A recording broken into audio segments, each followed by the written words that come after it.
Hello again, Steve here. I wanted to do a little follow-up on what I was talking about a few days ago, which was Toastmasters. And just some comments about communication, public speaking in general, from my perspective, from what I see out there.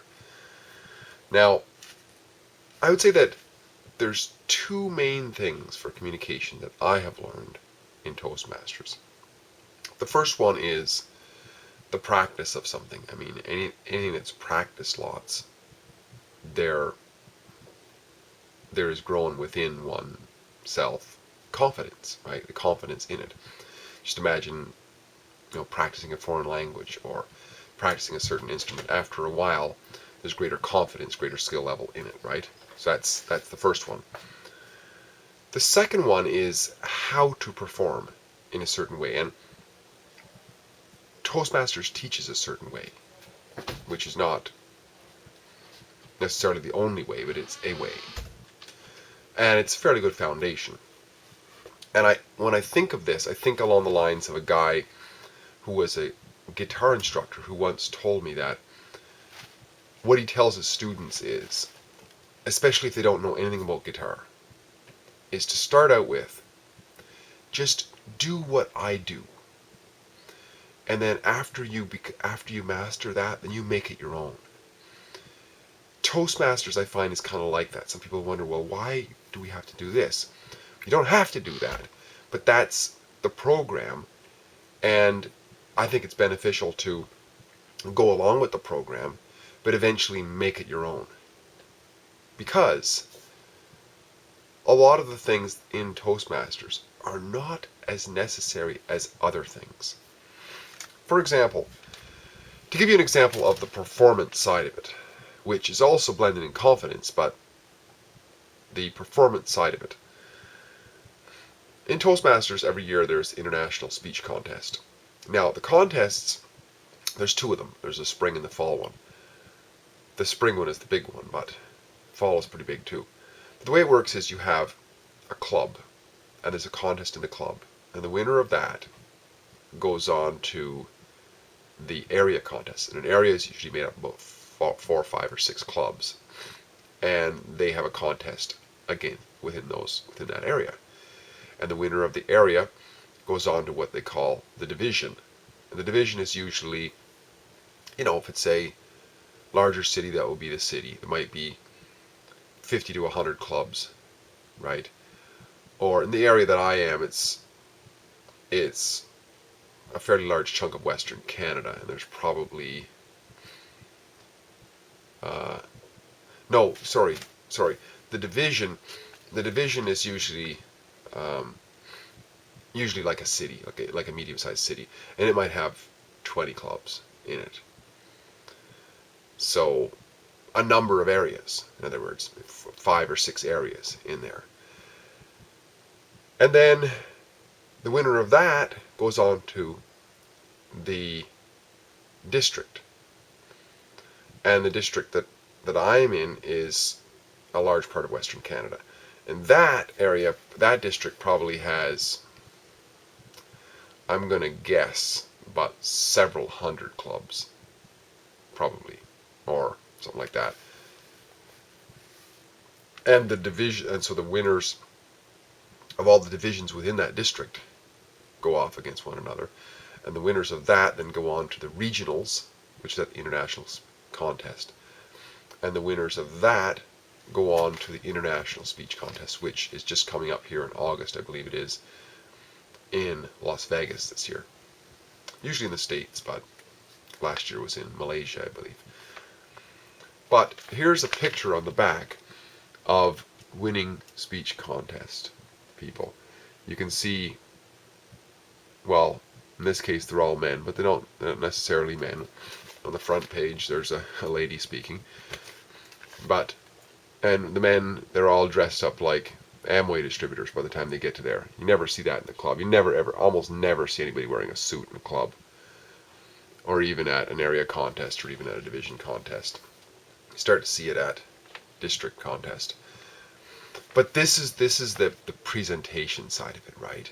This is trying to entertain and persuade and add all the things in that you learn in Toastmasters.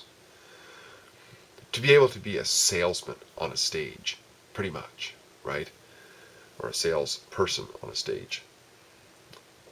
But I don't think that's as important as people make it out to be. Just want to throw it out there. Something that's not taught in Toastmasters is something another guy I went to see one time, Joel Bauer. Now this guy does wear a suit for sure because he's a salesman on the stage, but he has a very good message.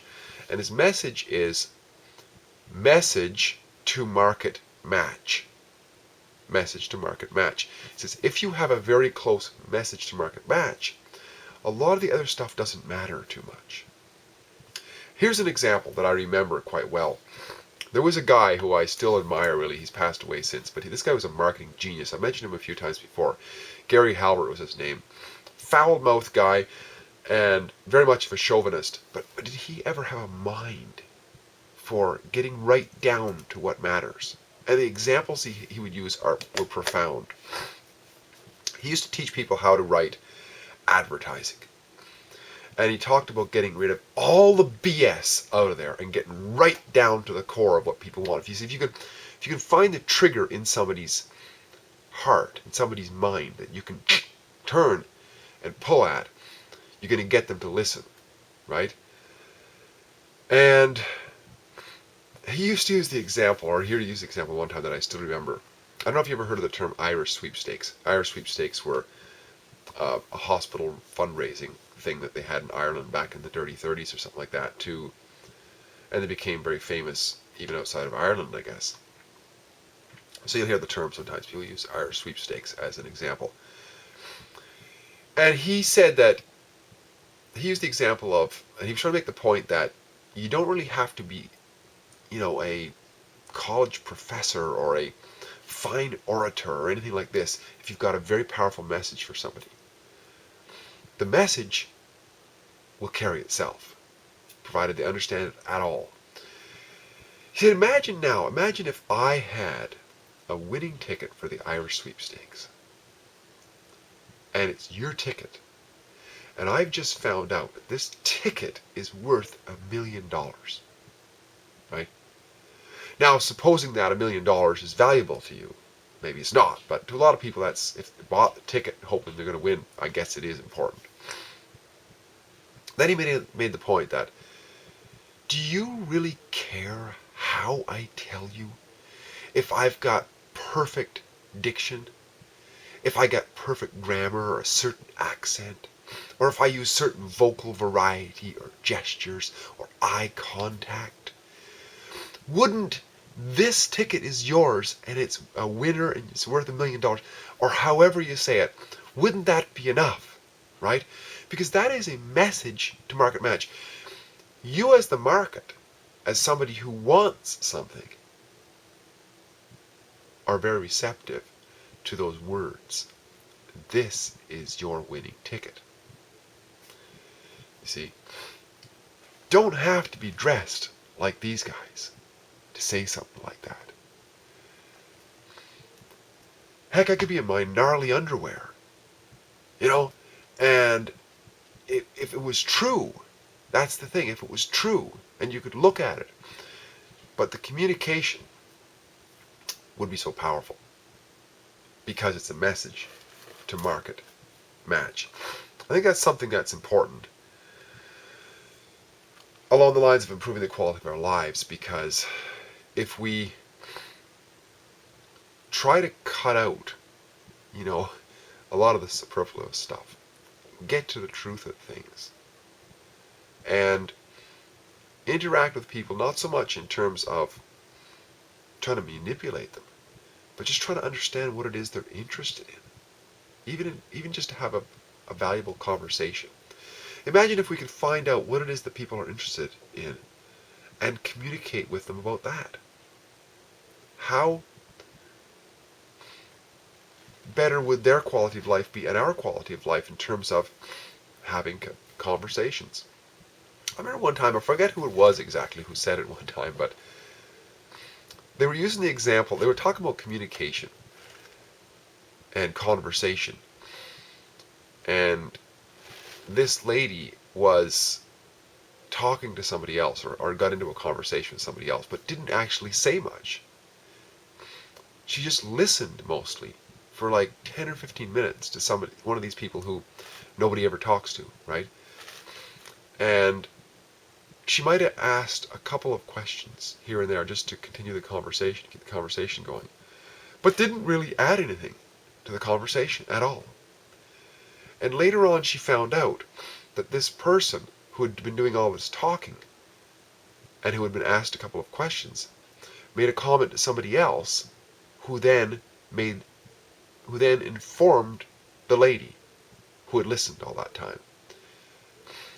And the comment that this talker had made was that the lady who had just sat there, listened, and asked a couple of questions was such a great conversationalist. You see, because she took the time to just find out what this lady's market was. You know, what it is, what was she interested in, what she want to talk about. I guess we could find something out about other people, for sure, right? Get to the heart of people, and I think that has a lot to do with quality of life as well. So communication, then, I think it's so important to, you know, be confident, I would say, in our conversation. And have some sort of a skill set as well, but mostly just be aware of what it is that people want in their life. And try to participate in some way if we're going to be involved with them. Because everybody is, in a way, a market. Everybody kind of wants something. They want to be cared for. They want to be listened to. They want something, right? And if we can be part of that solution, then we're going to make friends, for sure. Not with everybody, but with some people, right? I don't know. Bit of a ramble tonight. Hope this is helpful. And if you have any comments, make them down below there. If you like the video, give a thumbs up. If you don't like the video, give a thumbs down. I did a video a couple days ago. It was mostly thumbs down. But that's fine, because at least people are participating, and I love to see it either way. Talk again soon. Bye-bye for now.